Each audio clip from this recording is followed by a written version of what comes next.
Why is it that they can't find anything about Muhammad from the 7th century? The very good reason is because the artifacts now are starting to come to the fore.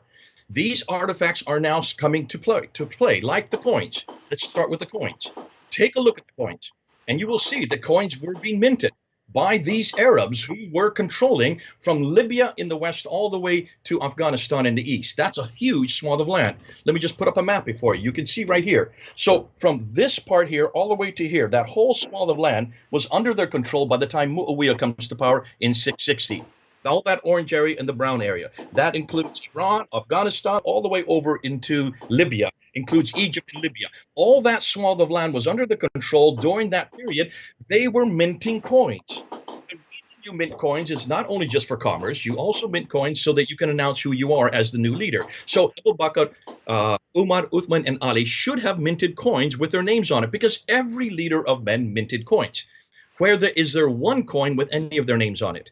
There were coins that were coming from that time, from 630 up until 661, when Muawiyah then mints his coins. Look at the coins of Muawiyah. He should have, that's the first recognizable coins we get for someone from the Umayyad Caliphate. Yet, even Muawiyah, as late as 661 up until 680, so now we're talking about 50 years, almost 60 years by the time Muhammad has died, we have coins in the West, they are all Christian. In the East, they are all Zoroastrian.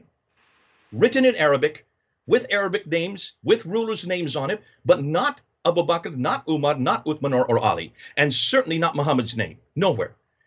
And why, if they are Muslims, why in the world are they minting coins with crosses on them over in the West, and with those fire altars, Zoroastrian fire altars in the East? That is hugely damaging for Islam.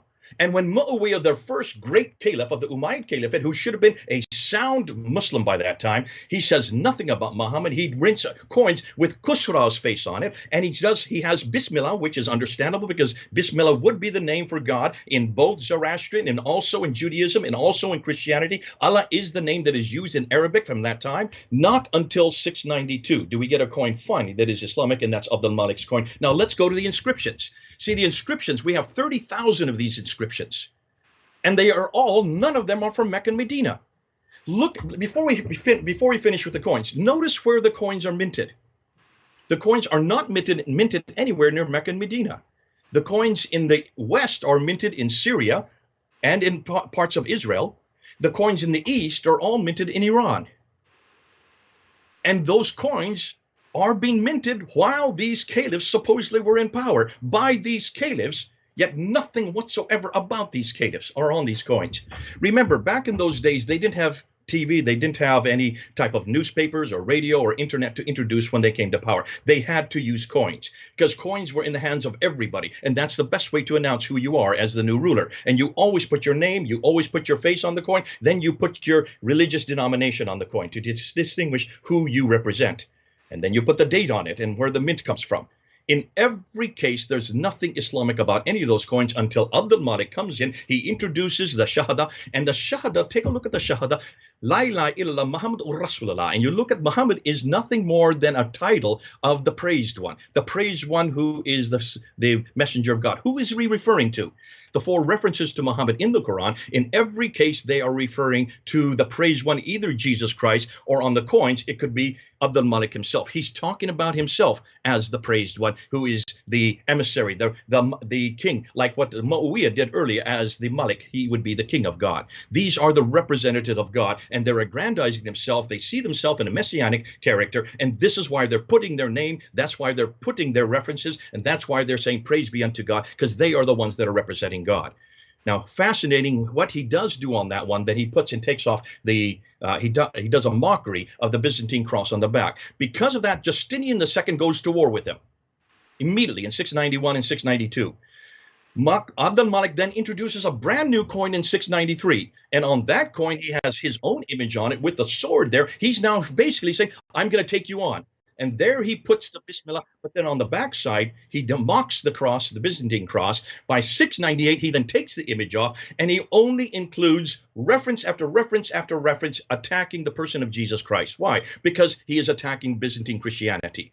At the same time, he builds the Dome of the Rock. All the inscriptions on the Dome of the Rock, the only ones that still last today, they are all attacking the divinity of Jesus, they're attacking the Trinity, and they're attacking Jesus' sonship. That's why the Dome of the Rock was built in Jerusalem. And look and see where it's heading. Look and see where it's placed towards. It is directed straight towards Petra, not Mecca. Nothing about Mecca at all in any of these mosques. And this is where Gibson's material has been so exciting, because Gibson has shown that all the mosques, not just the one there in Jerusalem, not just the Dome of the Rock, not just the Al-Aqsa, he is showing that every one of the mosques in every country, as far away as China in the east and India, India in the east, as far away as up in the north from Turkey, down in Yemen, every one of the mosques up until 706 are facing Petra. Not one is facing Mecca. And the first mosque to face Mecca is not till 727, and that's in Banbor in Pakistan. Once they come to power, then all their mosques are facing Mecca. Why Mecca? Because of what happened with Ibn Zubayr. Look and see what Ibn Zubayr does. He rebels against Abd al-Malik in 687. He's there, governor of Petra. He destroys Petra, destroys the Kaaba, and takes the Black Stone with him. What happens when you take the Black Stone with you? The Black Stone is where God's presence is. It has always been where God's presence is. The Black Stone we can now trace back all the way to the 2nd century BC. Once you take the Black Stone out of Petra and you flee to the south, you need allies, you ally yourself with the Abbasids who are up in Baghdad, then the pilgrims follow where the Black Stone goes. Was not intentional that they created Mecca. They had to create Mecca because of the fact that the pilgrims were all coming to them. So what do? They recreate everything that was in Petra, they recreate in Mecca, but they don't use the same dimensions. And that's why Gibson has done such a great job showing that in Petra, all the material that you see in Petra, the 5 stages of the Hajj, take a look. They all fit to the dimensions that we see on Azraqi's material from the traditions. Azraqi showed the dimensions of the Kaaba. That you find in Petra. You don't find those dimensions in Mecca. Azraqi also talked about the 2 mountains of the Safa and Marwa that you run back and forth 7 times, mimicking what Hagar did to find water for Ishmael. That exactly can be found in Petra. They are mountains. Look in Mecca. They're just pieces of rock, facsimiles, 15 feet high. Those are not mountains. So in everything we're looking at, we're seeing that there is a predate, there is a precedent to almost everything Islam is talking about. The precedent comes from much further north. Everything we have seen. Look at the qira'ats. Why is it that of the 30 official qira'ats that were finally standardized by Al-Jaziri in 1429, that is the 15th century, 800 years later, take a look at them. 22 of them are from Basra, Kufa, and Damascus, and the majority of them are from Kufa. Why Kufa? Well, I'll tell you why Kufa. That used to be Hira. That is where the original Muhammad lived. That where Iyas ibn Qabisa lived. His nickname was Muhammad. He was a 7th century character. He was a king. He had responsibility for 30 towns. He is the one who in 622, do you see the date? 622? He is the one when Heraclius destroyed the Sassanids. He then takes over and has a reliance with the Jews. That's why he was seen as a safe pair of hands. But he was not a Muslim. He was a Christian. He was a Lakhmid Christian from the Lakhmid dynasty up there in Hira. And that's why 622 became important, because 622 is the date that the Arabs finally got their ascendancy, the Arabs finally got their identity, and they can now create that identity. Now, one last thing. The inscriptions are probably the best piece of literature we have because they are from the 7th century. I mentioned 30,000 of them. All the inscriptions from 640 up to 740. All the inscriptions, all of them are coming from the north. There are no inscriptions in Mecca and Medina. If this was the center of power, if this was the center of the universe, is this where all the caliphs lived? If this is where Islam was being formed, why are there no inscriptions from down that far south? They are all coming from north, up near Petra. They're coming from up in Damascus. They're coming from what is today Israel, in Lebanon. That's where the inscriptions are coming. They're rock inscriptions. They're written in Arabic. They're written in Quranic Arabic. Look at that. They're written in Quranic Arabic. What am I talking about? I'm talking about the Aleph Maksura. They include the Tar Marbuta. They also include the Aleph. These are what you find in Quranic Arabic today. But that is not Arabic from Mecca, Medina. That is Arabic from Nabatean. It is Nabatean Aramaic. Those endings of words only come out of Nabatean Aramaic, which comes out of Petra, which is up in Jordan, 600 miles further north. What would they use, or what should have been used, or if Muhammad did live at the time of the beginning of the 7th century, what Arabic would he have used? He would have used Sabaic Arabic from the Yemen. Sabaic Arabic does have the 5 dots and does have the 3 vowels. Had he used that Arabic, we would have not had any kiddots, because they would have not had any of these differences. They would have not had any problems with where you put the dots or you put the vowels, because they would have been written with the dots and vowels already in place, proving that the Quran was not written in Mecca and Medina. It was written up near Petra.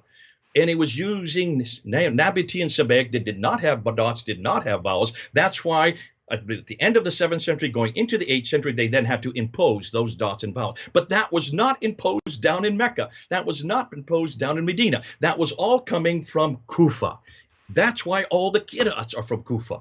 Can you understand why the majority of the qira'ats of the 30, 22 of them of the 30 are from that part of the world? Because that's where the Arabic comes from, that's where that Quranic Arabic comes from, and that's where the dots and vowels were then being manipulated and traced, and all the variants are coming up. We know as many as 700 different Qurans existed by the time that finally Al-Jaziri puts it down. Well, he's not the only one. You have Shabati in 1192, and you also before that Ibn Mujahid in 936. So those are the 3 that actually canonized the 30 Qurans. 936, 1192, and 1429. Look at the dates. These are all hundreds of years, 500, 800 years after Muhammad. And these men who did all this canonization, these Qurans from which they were choosing from, are all from the north. They are not anywhere near the south. They are nowhere near Mecca and Medina. Okay? Does that help you?